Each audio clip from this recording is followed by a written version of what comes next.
Grabe naman talaga ang nangyari sa hair ni Madam. Tingnan nyo, sobrang sunog, dry at frizzy na nga yung kanyang buhok.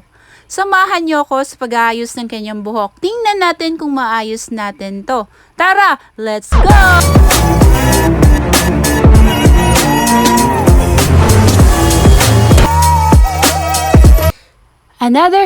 Another challenge na naman yung gagawin natin sa hair ni Madam. So, yung history ng hair niya guys, ay ayan, patong-patong na kulay at ilang beses na rin siya nagpariban. At ayan, hinighlights pa at bleach pa at nariban pa. So, nangyari sa kanyang hair ay nasunog nga. Pero actually, hindi ko po yan gawa. So, panoorin nyo ang video na to para makita nyo ang ating gagawin na transformation sa kanyang hair. At dahil nga meron tayong Wars Keratin Off the Street by Wars Hair Products. Ito yung mga gamot na talagang perfect sa kanyang hair. Buti na lang talaga at meron tayong Wars Hair Products na nakakapag-save ng mga hair ng ating client. So before tayo next start mag-apply, syempre hindi makakalimutan na mag-shampoo muna para ma-rinse talaga ang hair ng ating clients before tayo mag-a-apply ng yellow variant.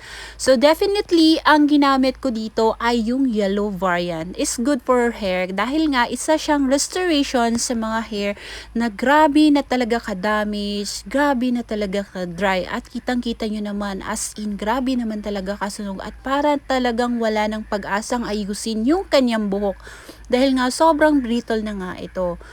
So, gagawin natin yung best natin, maayos lamang ang hair ng ating clients. Actually, si ma'am ay galing siya sa ibang salon at syempre hindi po ako yung gumawa niyan. Bale, may nag-recommend lang sa kanya si Ma'am Catherine Albia Pastor.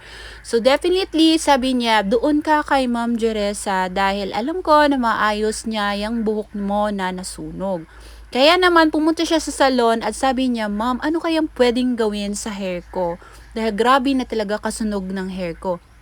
At sabi niya, gusto pa daw niya ipariban yung root parts niya. Sabi ko sa kanya, Ma'am, hindi na talaga pwede mariban yung hair mo. Dahil nga naman talagang sunog na sunog na. Dahil sa isang taon, 2 beses siya nagpapariban. Every 6 months siya nagpapariban. Kahit na nagkukulay siya, nagbibleach siya, nag-highlight siya, ay niririban pa rin siya. Kaya naman sabi ko sa kanya, yung nirecommend ko sa kanya ay ang ating Wars Hair Products na Keratin Straight na yellow variant is good for restoration sa kanyang hair.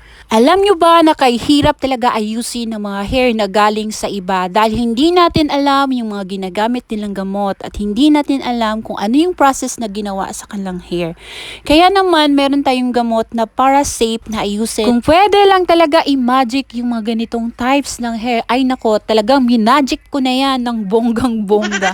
Pero nga dahil nga meron nga tayong mga gamot na para talagang merong magic. Nako, hindi talaga ganun kadali gawin. Hindi basta-basta gawin ang mag-ayos ng mga buhok na galing sa gawa ng iba.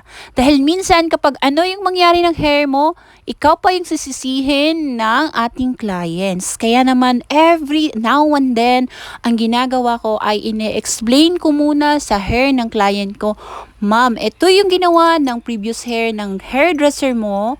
So yung mangyayari dyan, kapag meron dyang sunog pa rin or dry pa rin or yan na talaga mismo yung magiging resulta. Pero nga dahil nga meron tayong gamot at syempre mababawasan na yan dahil sa mga gamot na nilagay natin at ginamit natin sa hair ng ating clients.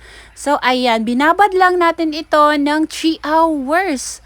So, nagpakulay rin yan si Madam. So, bali, inuna ko muna yung Wars Keratin Off the Street. Then, after that, ay nagkulay kami. So, panoorin nyo yung after wash na nabanlawan na natin, na shampoohan natin at nalagyan natin ng treatment at hair mask. Then, and the moment of truth, ito na nga yung ating nabanlawan at na-wash na natin. So, grabe, no? As in, naumpawan gyud ang iyang nga buhok. Grabe gid ang akong baka-baka ani para maayo lang jud iyang buhok. Nawala ng mga sunog, guys. Wala na plancha, as in blower lang na. Bali, ilang oras din kami nag-ayos ng kanyang buhok. Bali, 10 hours ata. Kasi nga, di ba, nagpa-keratin off the straight siya. Tapos nagpakulay siya sa root parts niya. So, ayan, yun yung kulay niya. Naging light blonde yung root parts niya. At yung dito ay bleach pa po yan. So, yan na po yung naging outcome. So, aalagaan niya lang. So, magfo-focus siya sa pag-aalaga ng kanyang hair every day and every week magpa-hair spa siya or mag-hair mask siya. Okay, thank you for watching. Bye!